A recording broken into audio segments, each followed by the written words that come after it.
9:37 a.m. The Bandar Abbas naval base in Iran.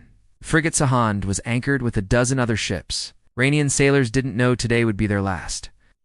The U.S. Navy decided today to sink every Iranian vessel. U.S. destroyers and submarines scattered across the Gulf.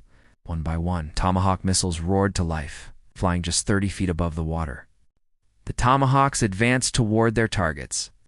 The missiles crossed the Iranian coastline. Radar altimeters recognized the mountains and valleys, like driving through fog on a familiar road. Power was just being turned on at the Sahand. It would take 4 minutes to prepare their weapons. But there's no time left. 9:55 a.m. Impact. The Sahand shuddered from a massive explosion. Black smoke covered the entire port. Secondary explosions spread faster than the wind. Missiles identified targets using DSMAC seekers.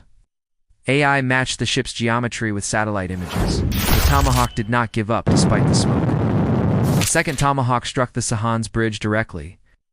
Escaped 38 years ago, but there is no escape today. But 2 frigates are just the beginning. Drone launches began from a carrier 3 miles north. 3 slow-moving targets appeared on radar. These were Iranian State 136 drones. Drones launched from the carrier every second. The drones raced toward the destroyer screen. 2 FA-180 Super Hornets floated 30 miles away.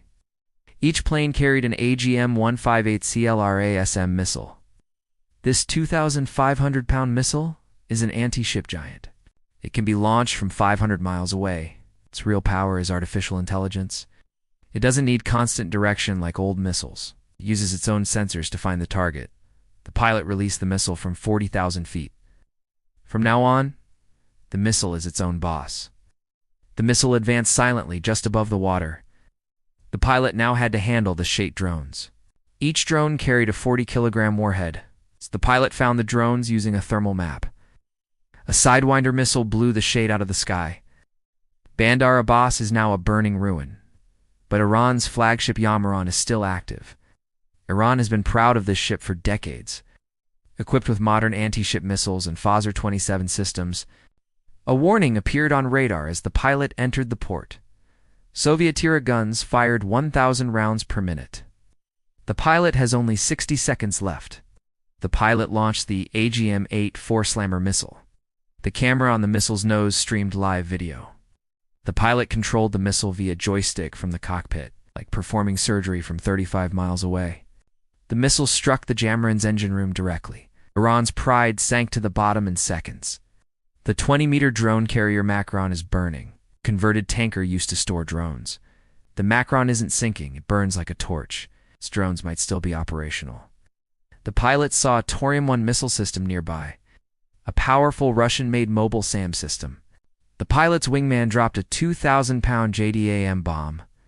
A missile from the Tor-M1 raced toward the Hornet. The pilot barely escaped with flares and a hard turn. The flight lead struck the Macron's waterline. The massive ship slowly tilted and sank. The port is dark with fuel oil smoke. 3 corvette ships still float beneath the smoke. The Zagros, Bahadur, and Nagdi.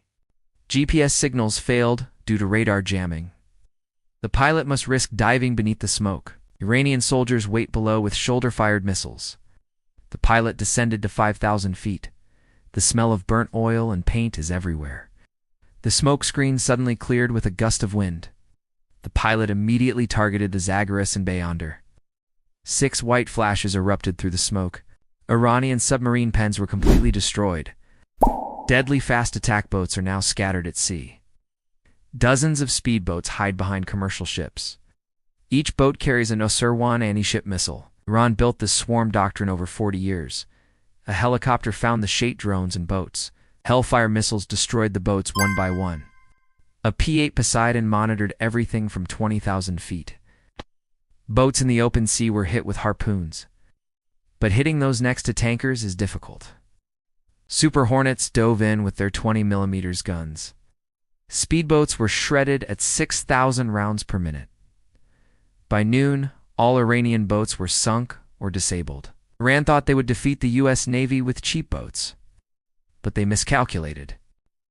The U.S. Navy changed the math with technology and intelligence. Iran now looks at its destroyed fleet. The Strait of Hormuz is free, but a navy lies at the bottom. It's not the most expensive ships, but the right strategy wins. Operation Hormuz taught us how cruel and precise modern war is.